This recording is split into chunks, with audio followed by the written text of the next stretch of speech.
नमस्कार, आप देख रहे हैं अपना बिहार। मैं हूं आपके साथ विभा उपाध्याय। बुलेटिन की शुरुआत इस वक्त बड़ी खबर के साथ। खबर मोतिहारी से आ रही है, जहां पर सैप जवान को कुचलकर मारने का आरोपी शराब माफिया दिनेश राम को पुलिस ने गिरफ्तार कर लिया है। 1 दर्जन से अधिक कांडों में मोतिहारी पुलिस को इस शख्स की तलाश थी।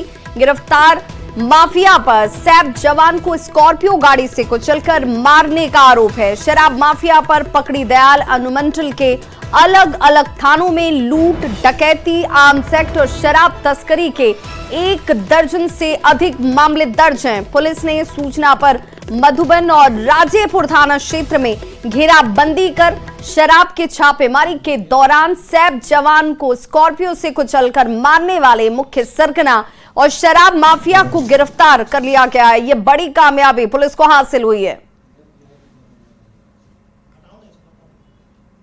माफिया जिसका नाम दिनेश राम है, जो कोठिया मधुबन का रहने वाला है, जो मधुबन थाना कांड संख्या 5518 और राजेपुर थाना कांड संख्या 2018 इन दोनों में वांछित था और फरार चल रहा था।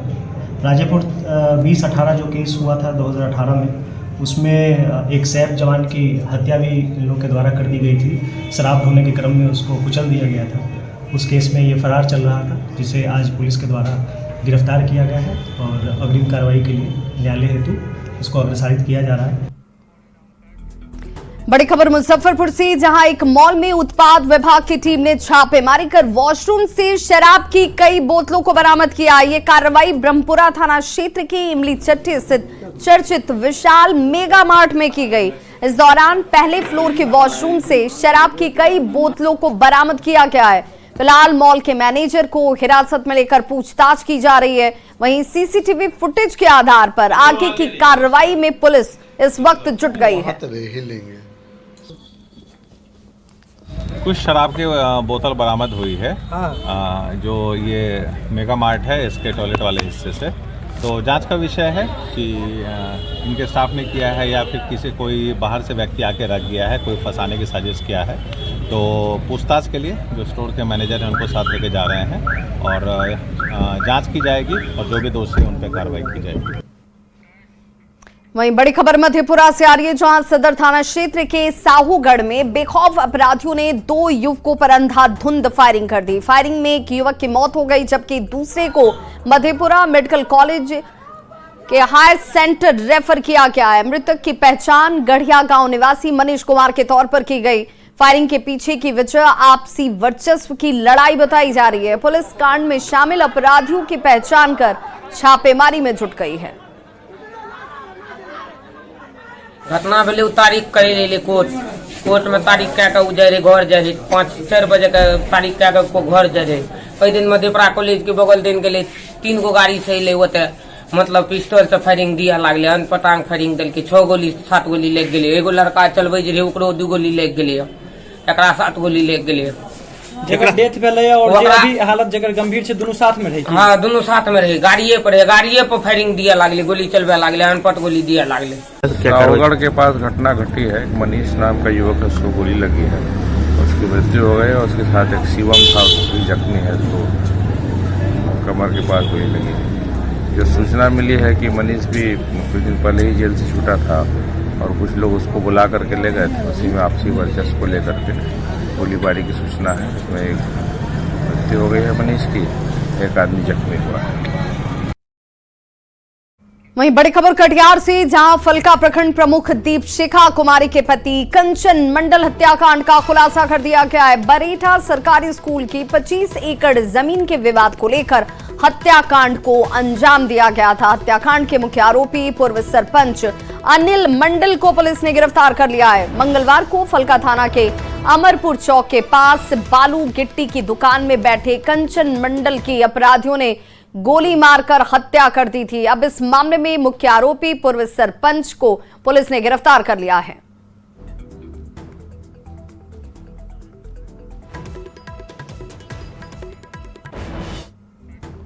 खबर वैशाली के भगवानपुर से, जहां भगवानपुर बाजार के पोस्ट ऑफिस रोड में घर के बाहर खड़ी 2 बाइक को चोरों ने चुराने का प्रयास किया। हालांकि वो इसमें सफल नहीं हो पाए।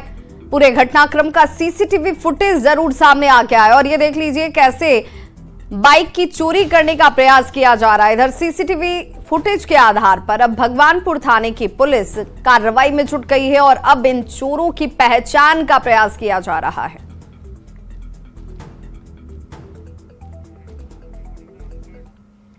खबर मुजफ्फरपुर से, जहां के मनियारी थानेदार पर नाबालिग लड़की की पिटाई करने का आरोप लगा है। मामला मनियारी थाना क्षेत्र का है। दरअसल शराब धंधेबाज से विवाद की सूचना पर पहुंची पुलिस की गाड़ी पर कुछ लोगों ने पत्थरबाजी कर गाड़ी के शीशे को तोड़ दिया, जिसके बाद पुलिस ने एक शख्स को हिरासत में ले लिया। आरोप है कि मनियारी थानेदार उमाकांत सिंह ने आरोपी की नाबालिग बेटी को थाने ले जाकर उसकी बेरहमी से पिटाई की और आपत्तिजनक बात की गई। इस मामले पर पीड़ित ने एसएसपी से न्याय की गुहार लगाई है। या छत पर बेल से मारने लगे। मारने के बाद में बोल रहा था बदतमीजी करने लगे। उसके बाद बोल रहे थे सर अकेले चलो रूम में, तुम्हें पिताजी के छोड़ देंगे। हम नहीं गए, इसलिए और धोने लगे बेल्ट से। कहाँ का थाना प्रभारी है? मनियारी का है। ये मनियारी थाना का एक मामला संज्ञान में आया है, जिसमें जमुई के नजारे पंचायत के रोजगार सेवक बिंदेश्वरी मंडल का सरकारी योजना में रिश्वत लेने का वीडियो सोशल मीडिया पर वायरल है।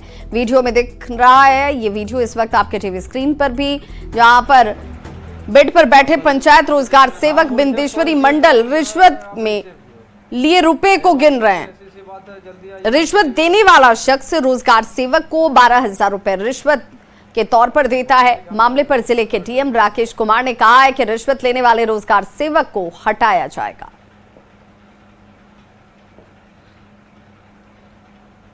देखे हैं इसको, तो इसको हम सख्त कार्रवाई करेंगे, इसको डिस्चार्ज करेंगे ताकि दूसरा पर भी इसका प्रभाव पड़े कि ऐसा गड़बड़ अगर हमारे सामने आता है तो उसको हम छोड़ेंगे। वीडियो में सर साफ कर रहा है कि जो है पैसा हमको जेई को भी देना पड़ता है, नहीं तो मेरा दिमाग खराब हो जाता है, इस तरह की सर बातें कर रहा है। तो क्या देख रहे हैं वीडियो, हम देखे हैं, तो ऐसा कर्मचारी को हम उस पर डिस्चार्ज करेंगे और उसको हम कार्रवाई करेंगे।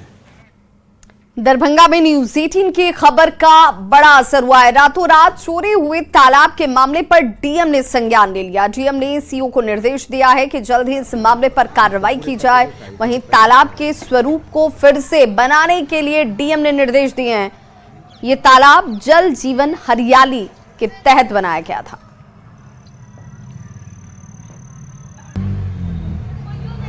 दूरभाष पे इसके बारे में पूछा गया है। उनके द्वारा बताया गया कि उस मामले में एक मामला अपर समाहर्ता के न्यायालय में चल रहा था जमाबंदी रद्द करने के संबंध में। तो वहाँ से परिवादी के संबंध में जो आदमी हैं उनके पक्ष में निर्णय हुआ। मैंने उनको सुझाव दिया है सीओ सदर को कि इस संदर्भ में शीघ्र मेरे न्यायालय में अपील दाखिल करें और तत्काल स्थल पे कोई भी आदमी जब तक वो मामला लंबित रहता है तो कोई भी उसको भरने या कोई भी उस पर निर्माण की कोई गतिविधि नहीं करेगा। बड़ी खबर सिवान से आ रही है, जहां फाइनेंस कर्मी की हत्या कर दी गई। अपराधियों की तरफ से फाइनेंस कर्मी जो है उसे गोली मारी गई। 2 लाख रुपए और बाइक लूट की घटना सामने आई है। हुसैनगंज थाना क्षेत्र के शहबाजपुर गांव के पास इस घटना को अपराधियों ने अंजाम दिया है। घटनास्थल से हेलमेट और मोबाइल बरामद हुए हैं। मृतक की पहचान छपरा के डेरनी गांव के रहने वाले जवाहर प्रसाद के बेटे नीरज कुमार के तौर पर की गई थी। तो सिवान से बड़ी खबर, जहां पर कार्रवाई अब पुलिस की तरफ से जरूर शुरू हो चुकी है, लेकिन सवाल ये कि आखिर कैसे जो अपराधी हैं वो बेखौफ होकर घटनाओं को अंजाम दे रहे हैं। फाइनेंस कर्मी की हत्या की गई और लूट की वारदात को अंजाम दिया गया। तो 2 लाख रुपए और बाइक की लूट हुई है, जिस मामले में पुलिस की तफ्तीश जारी है। हुसैनगंज थाना इलाके की यह घटना।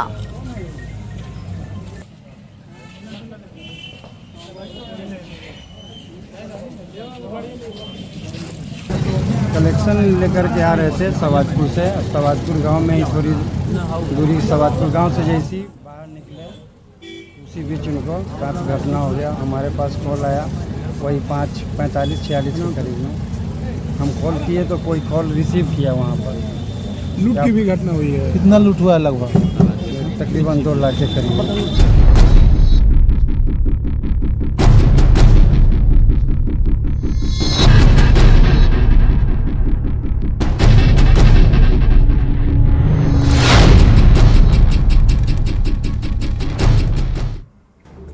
बिहार समेत कई राज्यों में अगले 72 घंटे में बारिश के साथ साथ कोल्ड डे को लेकर अलर्ट जारी कर दिया गया है। साथ ही लोगों से सतर्क और सावधान रहने की अपील की गई है। इस दौरान न्यूनतम तापमान में भी 9 से 11 डिग्री के बीच संभावना दर्ज की गई है। तापमान के रहने के ज्यादा जानकारी दे रहे हैं हमारे संवाददाता रजनीश कुमार। बारिश के साथ साथ कोल्ड डे को लेकर मौसम विभाग ने अगले 72 घंटे के लिए बिहार समेत कई राज्यों में अलर्ट जारी कर दिया है। मौसम वैज्ञानिकों की माने तो बिहार के अधिकांश जिलों में इस दौरान मध्यम से लेकर भारी बारिश हो सकती है। इसके साथ साथ कोल्ड डे की स्थिति रहेगी, साथ ही आकाश में घने कोहरे भी छाए रहेंगे। आईएमडी की रिपोर्ट की माने तो बिहार के साथ साथ झारखंड, पश्चिम बंगाल, उड़ीसा, उत्तर प्रदेश में भी मध्यम से लेकर भारी बारिश की संभावना है और अगले 72 घंटे में कोल्ड डे की स्थिति भी उत्पन्न रहेगी। इस दौरान मौसम वैज्ञानिकों ने जहां लोगों से अपील की है कि घरों से बाहर निकलते समय गर्म कपड़ों का इस्तेमाल करें, पूरी तरह से सतर्क और सावधान रहें। उसी प्रकार से किसानों से भी अपील की गई है कि फसल भंडारण को लेकर पूरी तरह से सावधानी बरतें, सतर्क रहें, क्योंकि अगले 72 घंटे में कोल्ड डे के साथ साथ घने कोहरे छाए रहेंगे और बारिश से जो है फसल को भी नुकसान हो सकता है। साथ ही न्यूनतम तापमान 9 डिग्री से लेकर 11 डिग्री सेल्सियस तक रहने की भी संभावना है। रजनीश कुमार, न्यूज़ 18, पटना। तो बढ़ती ठंड की वजह से पटना एयरपोर्ट पर फ्लाइट्स की लैंडिंग में भी अब दिक्कतें आ रही हैं और यही वजह है कि कई फ्लाइट्स पटना एयरपोर्ट पर हर दिन कैंसिल तक हो रही है, कई लेट से पहुंच रही हैं। आज भी पटना एयरपोर्ट पर उतरने वाली 5 फ्लाइट देरी से आ रही हैं। मौके पर हमारे सहयोगी की मौजूदगी रही और इस खबर पर ज्यादा जानकारी दे रहे हैं विनीता मिश्रा। राजधानी पटना समेत बिहार के कई जिलों में ठंड प्रचंड है, धुंध ही धुंध नजर आ रहा है और धुंध का प्रभाव पटना एयरपोर्ट पर साफ तौर पर आप देख सकते हैं। कई सारी फ्लाइट्स की जो यहाँ तस्वीर है प्रस्थान की, वो नजर आ रही है। रांची, मुंबई, देवघर, तमाम ऐसी फ्लाइट्स है जो विलंब से चल रही है, क्योंकि धुंध के कारण पटना एयरपोर्ट पर फ्लाइट्स लैंड करने में समस्याएं आती हैं। हालांकि कल का दिन यानी मंगलवार का दिन इस साल का सबसे गर्म दिन था, बावजूद इसके कई फ्लाइट्स विलंब से पटना एयरपोर्ट से प्रस्थान भी की और लैंड भी की और आज भी वही सिलसिला जारी है। हालांकि कुछ फ्लाइट्स समय पर भी चल रही है। पटना एयरपोर्ट पर विंटर शेड्यूल जारी है। विंटर शेड्यूल के तहत 10 बजे के बाद ही फ्लाइट्सों का परिचालन यहां से हो रहा है। बावजूद इसके जो धुंध का प्रभाव है वो पटना एयरपोर्ट पर उड़ानों को प्रभावित कर रहा है। रांची, हैदराबाद, दिल्ली की 2 फ्लाइट्स और चौथी फ्लाइट्स बेंगलुरु और 5वीं फ्लाइट्स दिल्ली और जो 6ठी फ्लाइट्स है वो देवघर यहाँ नज़र आ रही है, जो तमाम डिलेड दिखा रहा है, यानी वो विलंब से पटना एयरपोर्ट से प्रस्थान करेगा। उसके साथ ही साथ कई सारी फ्लाइट्स जो अलग अलग जगहों से पटना एयरपोर्ट पे आ रही है, उसके समय में भी विलंब नज़र आ रहा है, क्योंकि धुंध के कारण फ्लाइट्स की जो परिचालन है उस पर प्रभाव पड़ रहा है। वो उड़ान नहीं भर पा रही और ना ही लैंड करने में भी उसे समस्याएं हो रही हैं, क्योंकि पटना एयरपोर्ट का जो रनवे है वो थोड़ा छोटा है। धुंध के कारण कोई दुर्घटना ना हो जाए, इसके कारण जो समय है वो विलंब नजर आ रहा है। कल भी 2 फ्लाइट्स को रद्द किया गया है और आज भी कई सारी फ्लाइट्स विलंब नजर आ रही है। जो ठंड का प्रभाव है पटना एयरपोर्ट पर साफ तौर पर नजर आ रहा है। कैमरामैन अजय दुबे के साथ विनीता मिश्रा, न्यूज़ 18 पटना। तो वहीं बेतिया में ठंड का प्रकोप साफ तौर पर बढ़ता हुआ दिख रहा है। ठंड की वजह से स्कूल जाने वाले बच्चों पर सबसे ज्यादा इसका बुरा असर दिख रहा है। इस कड़ाके की ठंड में बच्चे जिला प्रशासन से स्कूल को बंद करने की मांग कर रहे हैं। मौसम विभाग के अनुसार अगले कुछ दिनों तक ऐसी ही स्थिति बनी रहेगी। मम्मी पापा बोल रहे हैं कि ठंडा बहुत ज़्यादा बढ़ गया है, टीचर लोग से बोलो कि स्कूल बंद करवा दें, क्योंकि कल हमारे दोस्त को एक कस के ठंडा लग गया और आज उसके घर वाले बोल रहे हैं कि बोल दो लोग स्कूल में भी कि स्कूल बंद करवा दें, क्योंकि सब बच्चियों को ठंडा लग जाएगा, बीमार पड़ जाएगी लोग। हम लोग का स्कूल खुला, इतना ठंडी में हम लोग आ रहे हैं, हम लोग इतना मजबूरी है, हम लोग नहीं आ रहे हैं। 3 दिन तो नाम कट जा रहा है, हम लोग कैसे आए बताइए। हम लोग को ठंड लग रहा है, घर से बाहर निकलने में बहुत मुश्किल हो गया है। घर के गार्जियन बोल रहे हैं लोग, कल मेरे एक दोस्त को ठंड लग गया है। और बड़ी खबर पटना से आ रही है, जहां हाईकोर्ट के सीनियर वकील को अपराधियों ने गोली मार दी है। वकील रविकांत कुमार के गर्दन में गोली लगी है। वकील की हालत गंभीर बताई जा रही है। ये बड़ी खबर इस वक्त पटना से, रविकांत कुमार को अपराधियों ने गोली मारी है। बताया जा रहा है कि हाईकोर्ट के वकील रविकांत, जिन्हें अपराधियों की तरफ से निशाना बनाया गया, ये गोली उनके गर्दन में लगी और स्थिति गंभीर बताई जा रही है।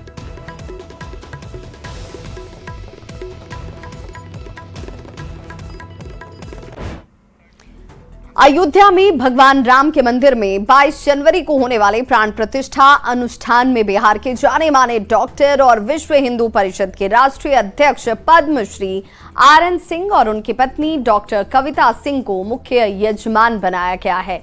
प्रभु श्री राम के प्रतिमा के प्राण प्रतिष्ठा के दौरान होने वाले अनुष्ठान में आरएन सिंह अपनी पत्नी के साथ शामिल होंगे।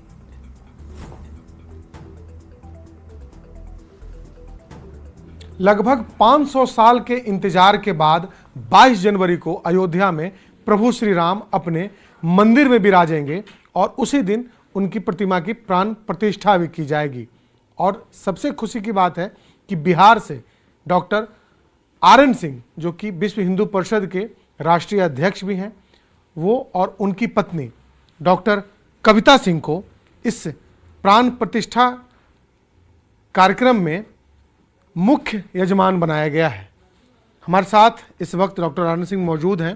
डॉक्टर साहब, काफ़ी गौरवान्वित क्षण होगा जब आप वहाँ पर बैठेंगे मुख्य यजमान बन करके। क्या कहेंगे, इतनी बड़ी जिम्मेवारी भी दी गई आपको और एक बड़ा मौका भी आपको अब दिया जा रहा है। इसमें कोई दो मत नहीं है कि प्रभु राम की कृपा से आज मुझे ये विलक्षण समय मिलने को आया है, जबकि मैं और मेरी पत्नी हम दोनों एक यजमान के रूप में प्राण प्रतिष्ठा कार्यक्रम में सम्मिलित होंगे।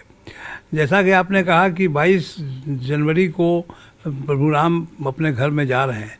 अयोध्या में तो राम थे ही और हैं ही, सब समय से हैं, लेकिन उनके लिए जो टेंट में इतने दिन से रह रहे थे, उसके लिए हम लोगों ने बहुत ही संघर्ष करके 500 साल के संघर्ष करके आज एक मंदिर बनाया है। प्रधानमंत्री नरेंद्र मोदी आँख खोलेंगे। इस बीच में जो इतने पूजा के कार्यक्रम हो गए, उसमें तरह तरह के पूजा कर्मकांड है, जिसमें कि मेन जो 21 तारीख को 20 तारीख को हो रहा है, उसमें हम सपत्नीक जजमान के रूप में वहाँ रहेंगे। कितने दिनों तक ये पूजा चलेगी और लगभग प्रक्रिया क्या होगी पूजा की? वो उन महानुभावों का, योद्धाओं का है, जिन्होंने आज 500 साल से इस लड़ाई को लड़ा है और बहुत से हमारे ऐसे लोग अपनी प्राणों की आहुति भी दी है इसमें। बहुत से हमारे ऐसे कार्यकर्ता जो कि बहुत दिन तक जेलों में सड़े, बहुत तरह की यातनाओं को सहा, ये सब होते हुए आज उन सब का मिश्रित फल आज हम देश को मिल रहा है। राम जी पधार रहे हैं और मैं अपने आप को बहुत ही गौरवान्वित और बहुत ही भाग्यवान समझता हूँ